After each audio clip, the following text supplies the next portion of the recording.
Robbie Blake now joins me. Robbie, for the third week in a running, there's been a late goal.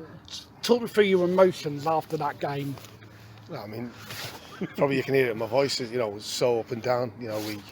I thought we started the game pretty well, and then for 10 minutes, straight after the first 5 minutes, we had two long balls, which resulted in a goal and obviously a mix-up at the back and a penalty. So it wasn't very nice to start 2-0 down after 15 minutes, but I think we showed great character, great bravery, great resilience and attitude, and we got ourselves right back in the game, which was really important on the stroke of half time, because I think goals at that time can change games, and we felt at half time, if we going in at 2-1 down, I thought the momentum was with us, and I thought we started off the second half pretty good, and then obviously we conceded a poor penalty again, and at 3-1 you're always thinking just get the next goal, and then obviously the second goal for us is out of the blue, but it's a great strike from Dougie, and it just changes the game, changes the whole momentum of the game, and we've showed great character and like I say, great resilience and great attitude, and the lads deserve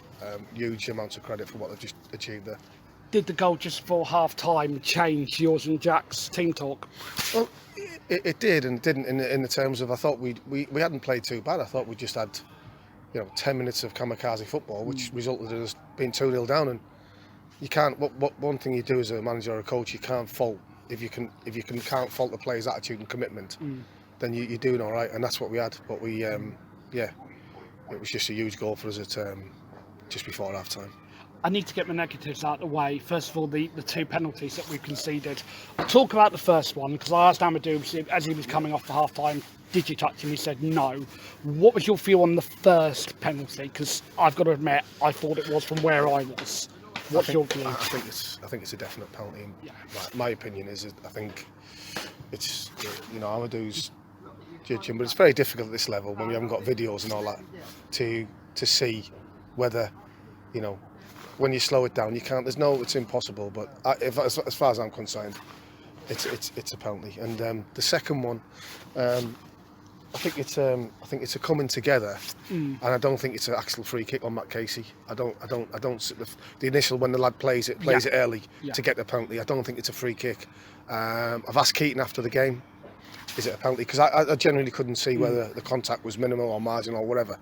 And he said it wasn't a penalty. So, but the one thing I would say is the referee was in a good position to give it.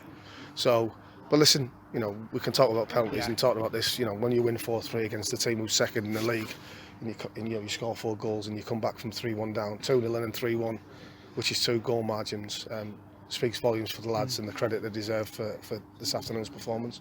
I'm going to go on to the positives now, so I could be here a while. You've said about character, from 3-1 down, Robbie, to win 4-3 in the manner that it's come again.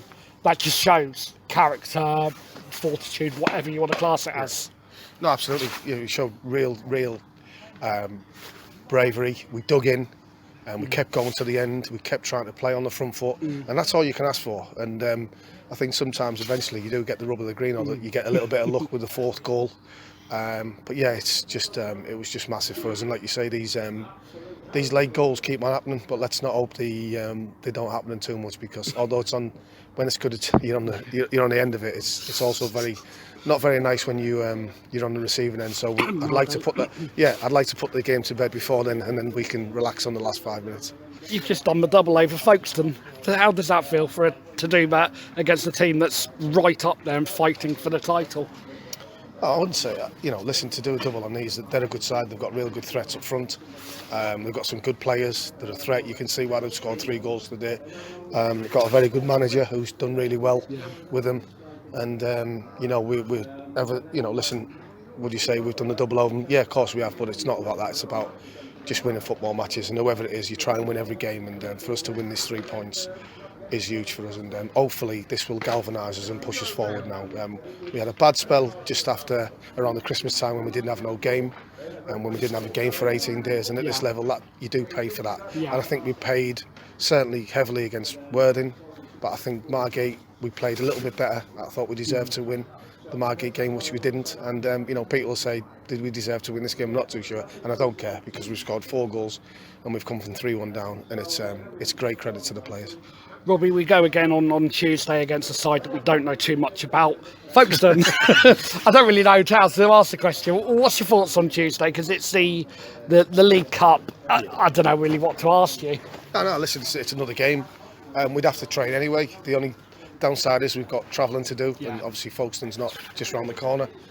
But no, it's, you know, you've seen today, even at their place when we beat them 2-1, it was a good, entertaining game. Two teams trying to play good football in the right way and create chances. And I'm pretty sure Tuesday, you know, you can't guarantee it'll be a 4-3, but what you can guarantee is two teams going out to try and win the game and trying to score goals.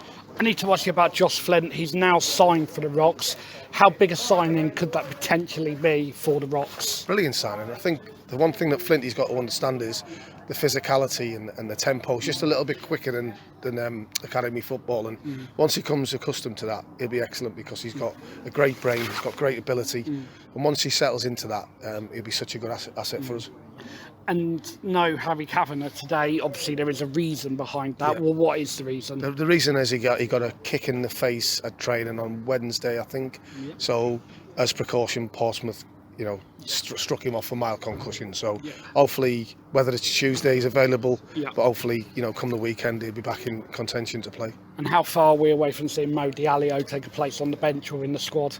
Hopefully not too far away, so we'll see. He's been injured, so we'll see how he is this week, and we'll go from there. But you know, we're happy to have these players, and hopefully they make us stronger, and we get a bigger squad going for which is going to be a tough running coming.